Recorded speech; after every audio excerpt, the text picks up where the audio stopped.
Hello everyone, আমি এখন দেখাবো কচুর ফুল দিয়ে মুরগির মাংস। অনেকে অনেক সময় অনেকভাবে খেয়েছেন। মুরগির মাংস দিয়ে কি কচুর ফুল ঘন্ট করে খেয়েছেন? আজকে আমি ইউনিকভাবে কচুর ফুল মুরগির মাংস দিয়ে ঘন্ট করব। হ্যালো এভরিওয়ান, আসসালামু আলাইকুম। আমি চুলায় কড়াই বসিয়ে পরিমাণ মতো তেল দিয়ে পেঁয়াজ কুচি আর মরিচ ফাড়ি দিয়ে ভালো করে ভেজে নিয়েছি। এখানে আমি আস্ত গরম মশলা দিয়েছি, দারুচিনি, তেজপাতা, এলাচ ফল, লবঙ্গ, গোলমরিচ দিয়ে আমি ভালো করে পেঁয়াজগুলো ভেজে নিয়েছি। ভাজা হয়ে আসছে, আমি দিয়ে দিলাম পেঁয়াজ, রসুন, আদার পেস্ট। সব কিছু দিয়ে ভালো করে ভেজে নিব। এই যে আমার ভাজা শেষ, এখন আমি গুঁড়া মশলাগুলো ইউজ করব। প্রথমে দিব হলুদের গুঁড়া। হলুদের গুঁড়া দিয়েছি 2 টেবিল চামচ, দিয়ে আমি একটু ভেজে নিব যাতে কালারটা ঠিক আসে। আগে হলুদের গুঁড়া দিয়ে একটু পানি অ্যাড করলে তরকারি কালারটা অনেক সুন্দর হয়। দিলাম পানি অ্যাড করে দিলাম। এখন আমি ভালো করে মিশিয়ে কষিয়ে নিব।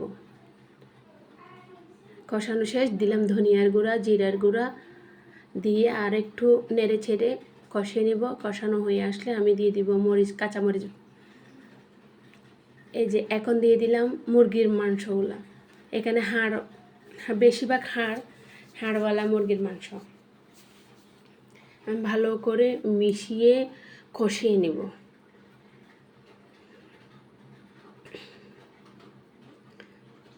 ভালো করে কষাবো যাতে মশলাগুলো মুরগির মাংসের গায়ে ঢুকে।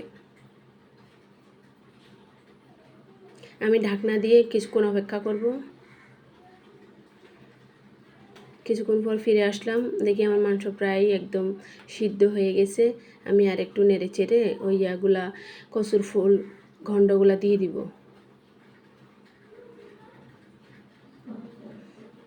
দিয়ে দিলাম কচুর ফুল, এগুলো আমি আগে থেকে সিদ্ধ করে রেখেছিলাম।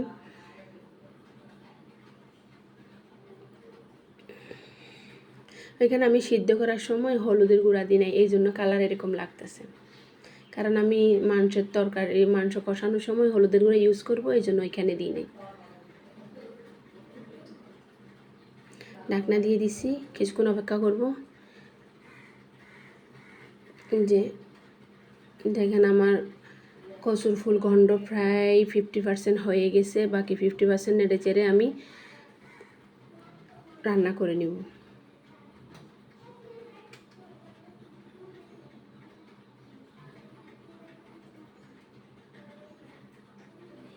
আপনারা এভাবে রান্না করে ট্রাই করে দেখতে পারেন। আল্লাহ হাফেজ, আসসালামু আলাইকুম।